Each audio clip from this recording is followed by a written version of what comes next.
Ooh. How are you, my darlings? Où êtes-vous? Si je fais comme ça, est-ce que ça va encore tourner? Non. Ouais. Hello, how are you, mes amis? Comment que ça va chez vous? Hello, hello, dites-moi, est-ce que vous m'entendez? Comment que ça va? Coucou, coucou, coucou. Bonjour, Angie, how are you? Comment ça va? Hi. Akisika Blanc, hello, coucou. Yeah, Kendra, how are you? Comment ça va chez vous? J'attends que vous connectez. Une petite surprise ce matin. Hello, bonjour Leslie Keita, how are you, les amis? Hello. C'est Lady Sonia. Dites-moi si vous m'entendez, mettez-moi des cœurs, mettez-moi des loves, juste pour que je sache que vous êtes connectés. Vous êtes connectés? Ça va? Ça va? Moi, je vais bien. Comment ça va? Alors, je suis à l'aéroport, je suis en route pour le Bénin. Le Bénin, comment ça va chez vous? J'espère que toutes les titubosses béninoises. Oui, oui, je suis en route. J'ai entendu dire que Côte Sonia a annulé le Bénin. Je n'ai pas annulé. Je n'ai pas annulé. Ou bien, ça fait longtemps qu'on ne s'est pas vu. On commence par se dire bonjour, écris-moi Titibos. Titibos, donc je suis à l'aéroport. Comme vous pouvez le constater, les gens ont dit que oui, j'ai annulé tout ça là. Jamais. Bonjour à toutes mes LEI. Alors, je voudrais commencer par vous dire merci pour tout. On ne s'est pas vu, ça va faire quelques jours. Je n'ai pas fait de direct parce que je m'occupais de ma famille. Je vous avais dit que ma fille était malade. Et quand j'ai voyagé, elle était vraiment alitée. Je vais vous raconter un tout petit peu ce qui s'est passé. Comme ça, je sais que... Fatiguée, ben oui, je m'occupais de ma fille. Et permettez-moi que je commence par dire que Dieu est grand. Vous savez, depuis des mois, ma fille était malade. Ça va faire 9 mois environ comme ça. Elle a commencé par avoir des maux de ventre. Et puis bon, vous savez que maintenant on vit en Suisse. On a essayé de voir plusieurs médecins. Bonjour à toutes mes LEI, bonjour à tous mes amis. Maman, bonjour, il y a Scoop. Oh, maman Ruby. Je ne suis pas dans tout ça là. Moi, les scoops là, je ne suis pas dedans. Permettez que je vous raconte. Donc, ma fille était malade, ma fille de 21 ans, Grâce. Elle est tombée malade. Donc, tout le temps, elle avait des maux de ventre, des maux de ventre. Bon, on l'a emmenée voir les médecins en Suisse. Les médecins disent, bon, oui, c'est rien, il faut qu'elle fasse du sport, il faut qu'elle fasse ceci, cela. Au bout de combien de mois, là, l'enfant était devenu très pâle. Elle ne pouvait même plus se lever. Je renvoie chez les médecins, on fait des examens, je ne sais pas si on peut appeler ça des examens, mais on la soigne, rien à faire. Ils font des examens vraiment légers, quoi. Et puis ils donnent des diagnostics un peu bizarres. Oh non, elle a l'ulcère. Je dis, ma fille, j'ai causé avec ma fille, je dis, mais qu'est-ce que tu as comme ulcère? Quel problème tu peux avoir? On dit que les ulcères, c'est les problèmes des grands, c'est les problèmes des gens qui ne parlent pas. Parle à ta mère, me dit, maman, vraiment, je n'ai pas de problème d'ulcère, je vais bien. Bonjour Elena, joyeux anniversaire à toi. J'aimerais que vous écoutiez cela tranquillement, s'il vous plaît, ce témoignage-là. Et au bout d'un certain temps, ça s'est vraiment aggravé. Et un jour, on est parti aux urgences et le médecin, les urgentistes ici en Suisse ont dit non, ben écoutez, elle est suivie par un médecin, allez le voir. On est allé voir le médecin dit franchement, on ne sait pas ce qu'elle a, il n'y a rien à faire. Enfin, elle a presque laissé ma fille, l'air du style va crever quoi. Ben, elle ne l'a pas dit va crever. J'étais vraiment choquée. Ce jour-là, je suis allée, j'ai pleuré devant le Seigneur. J'ai dit, Seigneur, qu'est-ce qui se passe avec ma fille? Qu'est-ce qui se passe? Et après, j'ai appelé mon père, j'ai expliqué à papa, voilà ce qu'il y a. Il a dit, bon, écoute, si vraiment en Suisse, ça ne va pas, on va voir. Donc, j'ai appelé ma grande sœur aussi, ma sœur qui est au corps médical à Paris. J'envoie ma fille là-bas, le médecin fait des petits examens, et puis il lui dit, tu sais, la maladie dont tu souffres là, moi aussi j'ai ça. Ce sont des ulcères, mais ceci, cela. Il lui a parlé beaucoup de choses. Puis il a dit, tu vois, moi-même je suis docteur, je souffre. Hein. De toute façon, je souffre là aussi. Là. C'est la même chose que toi aussi tu as. Donc il lui a donné des médicaments, mais vraiment n'importe quoi. La petite est venue, elle était fatiguée. On faisait des mois. Elle ne dormait pas la nuit. Elle ne pouvait pas manger. Elle rendait. Et à un moment, j'ai vu que ma fille, maintenant au matin, quand elle se réveillait, elle était très, très, très pâle. Très pâle. Elle faisait maintenant des selles où il y avait du sang. Et j'ai dit, non, je sais que je suis en train de perdre ma fille. Elle m'a dit, maman, ce n'est pas ce que les médecins ont dit là, il y a plus que ça. Donc maintenant, mon père a dit, envoie-la ici, là où on est. J'ai voyagé avec elle, on a vu un médecin. Le médecin a dit, je crois que c'est plus grave que vous ne le pensez. C'est un problème de vésicule. On a fait tous les examens, pour lui, c'était la vésicule. Il a dit, on va opérer. Le problème, c'était pas ça. On a opéré. Ça s'est bien passé. Tout ça s'est passé à quelques jours de mon voyage pour le Burkina. Malgré ça, je faisais des lives, je vous encourageais. Quand on a opéré, c'était bien. Le jour même, ça s'est bien passé. Le lendemain, ça s'est bien passé. Mais 2 jours après, ma fille commençait à avoir des hallucinations. Elle commençait comme à perdre connaissance. Elle voyait des choses, elle voyait des gens. Elle criait. Le noir là partait. Je dis, Seigneur, mais ça c'est quoi? Écris ça, écris avec moi, ça c'est quoi? Je dis, mais quel est le problème avec ma fille? On lui donnait des médicaments pour la douleur, c'est comme si la douleur ne partait pas. Un beau jour, j'étais en train de parler avec ma mère et puis tout d'un coup, ma fille a poussé un cri. Le téléphone est même tombé. J'arrive là en courant et puis elle commence à dire, maman, je sais que je suis en train de mourir. Quand j'ai regardé ma fille, je savais que ça là, c'était l'esprit de mort qui était là. Je regarde ma fille, je dis, oh. Je me suis approchée, j'ai approché mon visage à quelques centimètres pour sentir si elle avait le souffle. Elle dit, maman, je n'arrive plus, je sais que je suis en train de mourir. Je sais que je suis en train de mourir. J'ai dit, non, ma fille, tu ne mourras pas. Et sur le champ, c'est là que je dis que c'est important d'être basé sur la parole de Dieu, de connaître la Bible.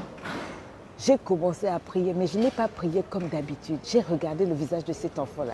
Je savais qu'il y avait le masque de mort et j'étais seule avec ma fille dans un grand hôpital, en ville, quelque part, loin de son père, loin de la famille.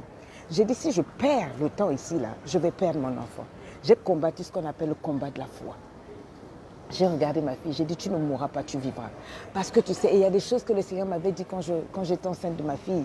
Et quand je l'avais vue grandir vers 5-6 ans, un jour, le Seigneur m'avait visité, il m'avait dit, voilà ta fille, ce qu'elle sera, voilà ce qu'elle sera.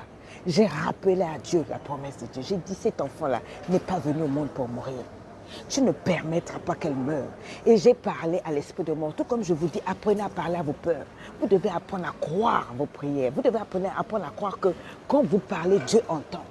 Dieu n'entend pas seulement la prière des prophètes, des pasteurs et des autres. Personne ne peut parler pour ta situation mieux que toi à Dieu. Il a dit, je suis ton Père, invoque-moi et je te répondrai. J'ai dit, je n'ai pas crié, mais j'ai parlé à cet esprit de mort. Et j'ai rappelé à Dieu, j'ai dit, cet enfant, quand tu me l'as donné, quand tu l'as sorti de l'eau, quand elle était morte pendant 5 minutes, tu as ramené cet enfant à la vie. L'enfant qui ne parlait pas, les premiers mots de l'enfant ont été Alléluia, Amen. Tu n'as pas fait vivre grâce jusqu'aujourd'hui pour qu'elle meure. Mon ami, je ne pleurais pas, je ne tremblais pas, je ne criais pas. J'ai parlé à Dieu, j'ai dit, rappelle-toi ce que tu m'as dit. Et quand je parlais, je ne savais pas que ma fille, pour moi, elle ne m'entendait plus parce qu'elle était presque partie. Mais je savais qu'elle entendait quelque chose très loin. Tout d'un coup, elle a ouvert les yeux. Et puis elle a dit, maman, tu ne m'as jamais dit ça. J'ai dit, ma soeur, c'est une affaire entre Dieu et moi. J'ai rappelé à Dieu l'alliance. J'ai rappelé à Dieu qui il est pour moi et ce qu'on s'est dit. J'ai dit, tu as dit ceci. C'est pour ça que vous devez connaître la parole de Dieu. C'est pour ça que vous devez méditer la parole de Dieu. Les gens peuvent raconter ce qu'ils peuvent. Les gens, tu peux vivre des choses difficiles, mais quand tu connais la parole de Dieu, tu es enraciné. J'ai prié pour ma fille.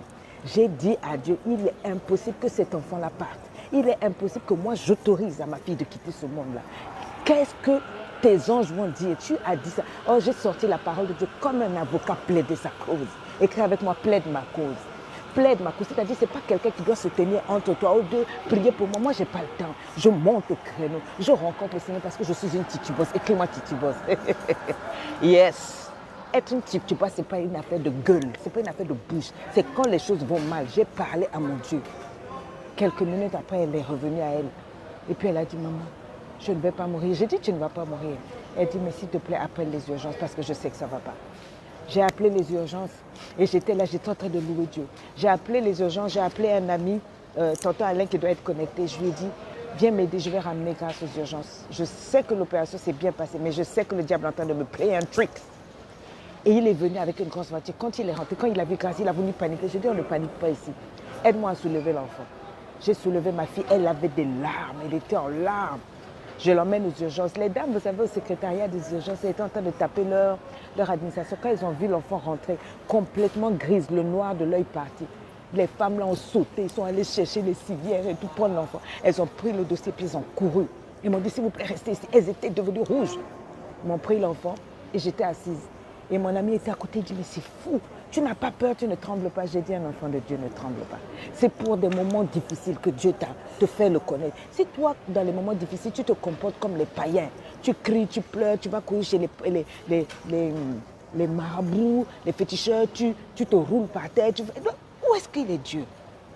J'ai plaidé ma cause. Écris avec moi, je plaide ma cause. Je plaide ma cause, je ne sais pas quel est ton problème.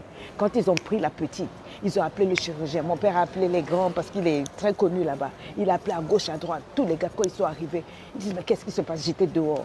Ma fille a fait, quand ma fille est rentrée aux urgences, elle était presque morte. Enfin, elle était consciente, mais moi, je n'ai pas connu ma fille. Mais au bout de 4 ans, quand ils m'ont appelé, j'étais dehors, j'étais en train de prier, je disais simplement, Seigneur, je sais en qui j'ai cru. Car toi, je te connais. Moi, je ne connais pas un Dieu dont on m'a parlé. Je te connais face à face. Tu m'as sorti de la drogue. Tu m'as délivré. Tu m'as libéré. Tu as changé ma vie. Tu as fait de moi ce que je suis. J'ai rappelé à Dieu notre alliance. J'ai rappelé à Dieu tous les sacrifices que j'ai faits. J'ai rappelé à Dieu.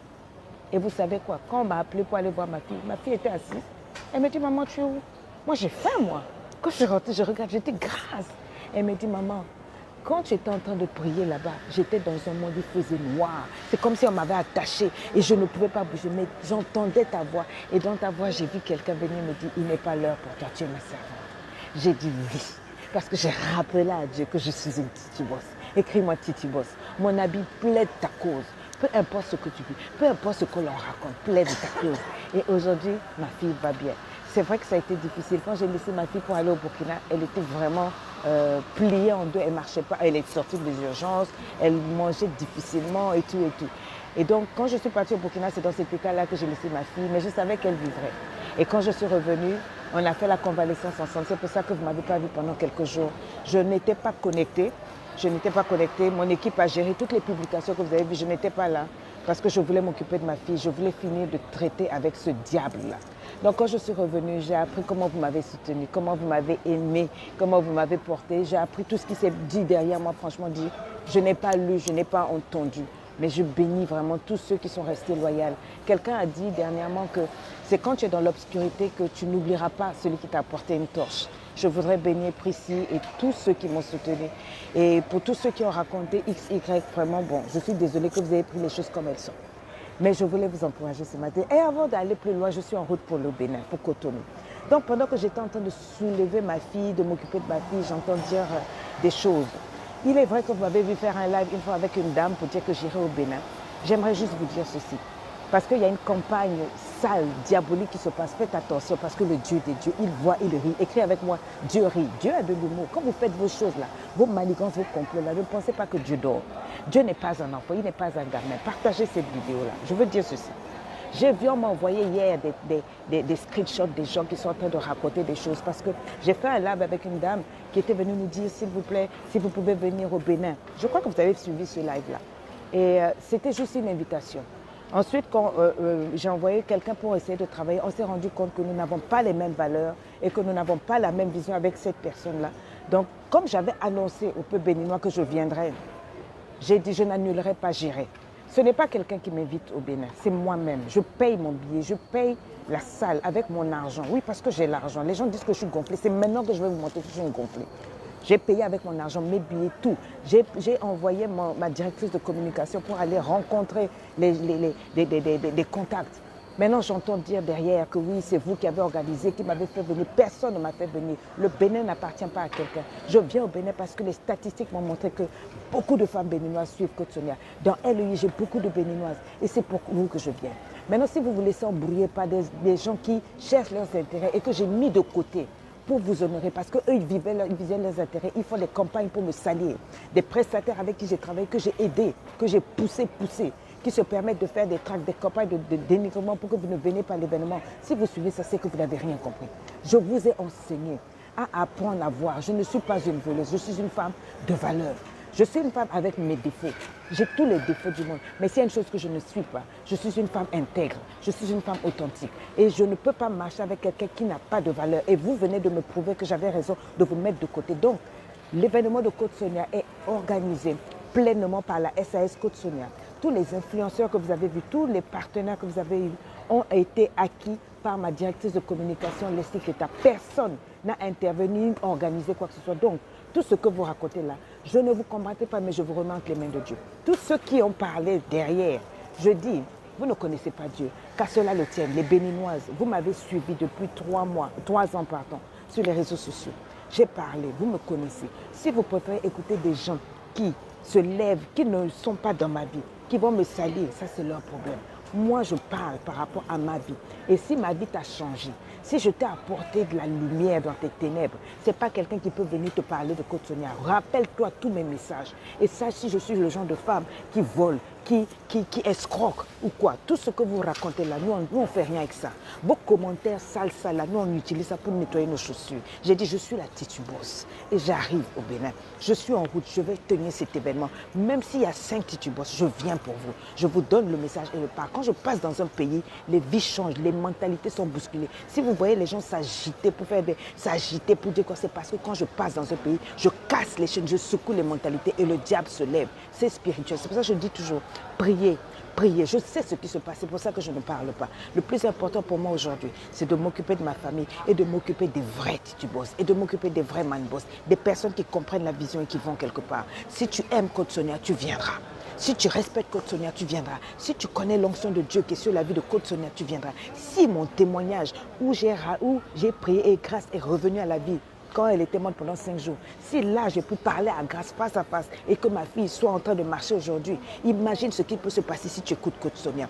Elle arrive au Bénin. Aujourd'hui, je serai là, je suis mentor, la mentor des mentors. Ils savent pourquoi ils se lèvent. Comme une petite femme comme moi, quand je parle, tout un pays se bouscule, ça ne vous dit rien. Imagine ce que je peux dire sur ta vie. Si tu veux rester là, écouter les gens, écoute les gens, je n'ai pas le temps à perdre. J'arrive au Bénin et je vais faire ce que je vais faire. Je quitte le Bénin, je descends à Kinshasa et ça va bouger, ça va cogner fort. Je finis à Kinshasa le 30 et le 31 août. Je descends en octobre en Tunisie. Ça ne fait que commencer. Je dis à mes détracteurs, vous n'avez encore rien vu. Vous parlez, waouh, là, nous là, on n'est pas dans ça, c'est Côte-Sonia. La Titubos certifiée. Bisous là-bas. Bye bye.